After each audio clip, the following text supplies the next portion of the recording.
یہ کہتے ہیں کہ ہمارے یہاں ایسا ہوتا ہے کہ کوئی جانور 2 سال کے لیے کسی رشتہ دار کو دے دیتے ہیں کہ تم پالو، جب وہ بڑا ہو جاتا ہے تو پھر اس کو بیچ کر قیمت آدھی آدھی کر لیتے ہیں، کیا حکم شرع ہوگا؟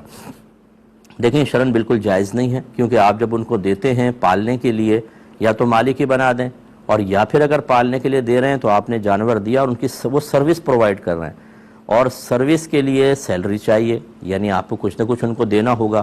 اور یاد رکھیں کہ جب آپ یہ سیلری جو مقرر کرتے ہیں یہ فکس رقم ہونی چاہیے، یہ اندازے سے نہیں ہوگی، یا یہ کہ اس میں آخر میں جہالت بکے گا آدھا تمہارا آدھا ہمارا، کتنا ہوگا یہ معلوم ہی نہیں۔ تو غیر معلوم یا دوسرے الفاظ میں وہ کہتے ہیں مجہول اس طریقے سے سیلری مقرر کرنا یا اس کی خدمت کا عوض مقرر کرنا یہ شرعاً جائز نہیں، اور یہ اجارہ ہی فاسد ہوگا، آپ بھی گناہ گار وہ بھی گناہ گار۔ اور 2 سال بعد جب وہ لیں گے تو جو مقرر شدہ ہے وہ نہیں ہوتا، بلکہ جو عام طور پہ اتنی خدمت کرنے والے 2 سال تک وہ خدمت کرے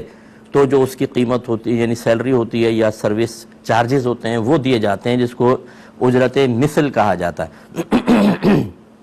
تو بہرحال یہ طریقہ کار صحیح نہیں ہے، آپ یوں کریں کہ ان کو دیں اور 2 سال کے لیے ایک رقم فکس کر لیں، چاہے وہ اسی اندازے سے کر لیں کہ اگر یہ جانور 2 سال بعد میں بیچوں گا کتنے کا بکے گا اور اس کا کتنا پروفٹ بنے گا۔ فرض کر لیں وہ 50,000 آپ کے ذہن میں آیا تو بس آپ کہیں کہ 2 سال کے لیے جانور میں آپ کو دے رہا ہوں، 50,000 میں اس کے آپ کو